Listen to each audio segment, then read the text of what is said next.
kitchen countertop project. Well, moving along so far. If you look around, I've already started some stuff. Not quite there, need a little bit more to go. But actually I want to get to this video to show you the step by step what I took to do. So I haven't finished this little item right here. See how rough the sand the countertop looks. Alright. So I use a 60-grit orbital with a vacuum, of course. Because believe me, a lot of dust kicks up. I did some homework on that.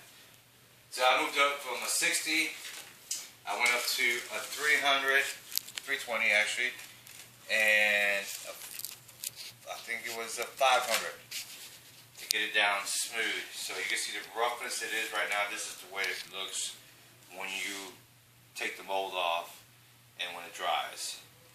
And so if you come back over here, you can see the finished product. You can see I sanded it all down. It's nice and smooth. It's the look I was looking for. And you see I already color it. I got my stain in it. I've still got to put a clear coat on top of it, but I'm not there yet. I just want to show you the products that I used. It's the same people that bought the countertops, like forms for them. They also have the color too. I picked out, this one here is amber. You can see a little yellow in it, yellow marks in it.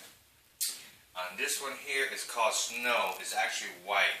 There's some white in it, but you actually, if you take a look, you can see it's in the shadows. I did multiple layers of paint when I was staining it. And this one here was garden. It's actually a green tone. That's the little spots of green you see in it. And this one here is Sierra. This is the base coat I made my countertops with. And basically it started off the way it looks like concrete. Then I took a sponge and I used the sponge to soak it down.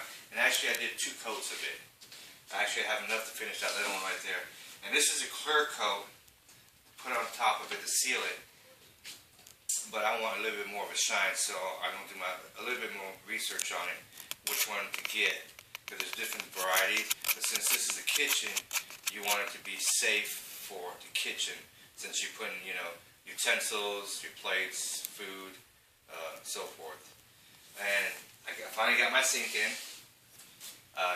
I went to 1 sink instead of 2 sinks. And I actually remember I told you in the beginning, my sink originally was on this side. I had to move it over and I put it center. And of course, I had to do a lot of changing the plumbing, so I put all new plumbing in it. A new garbage disposal, my trap, you see everything new. That's I completed yesterday. You see my line for my dishwasher. There's a chore. If you're not a plumber, do your homework. I went to Home Depot, and the guy at Home Depot, his name is Noah. He gave me a lot of tips and helped me out. You continue on, you take a look, see how it looks here. It looks great. If you look at the backsplash, it's the beginning of the backsplash. It's called Simple Matte.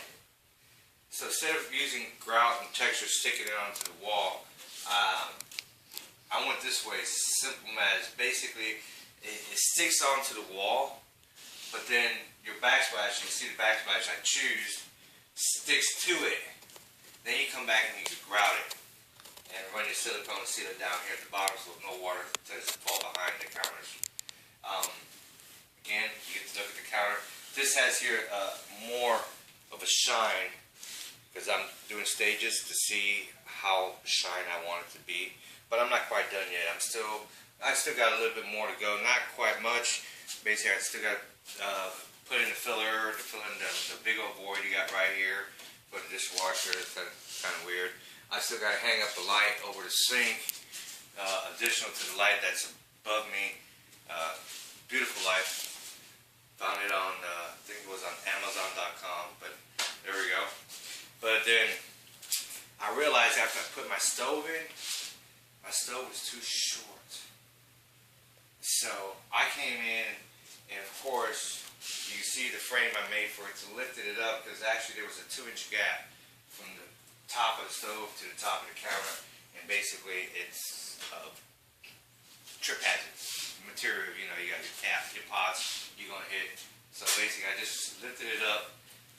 higher so it'll be evenly.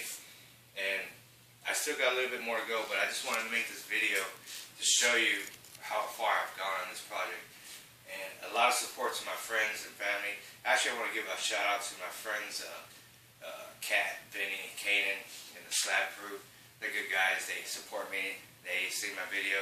They tap me on my back. My family too. Great deal. They helped me a whole lot.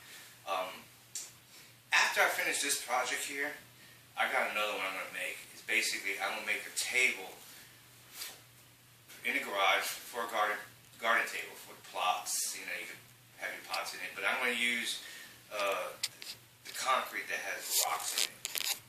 Should be a little bit more supportive, less slippery, but it'd be ideal to show how start to finish. But since it's going to be small, it'd be quick and easy to show, you know, step 1, 2, 3, and 4.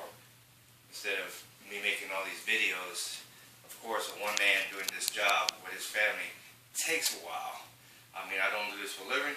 I work a job, a daily job.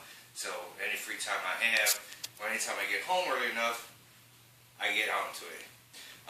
Back to the dye. Remember I told you cover everything. Trust me. I cover the floors. There's no stain on the floor. But you can see this on the wall here. You spot it, you can see the color. I wasn't concerned since it was going to backsplash. But that's what I was trying to say.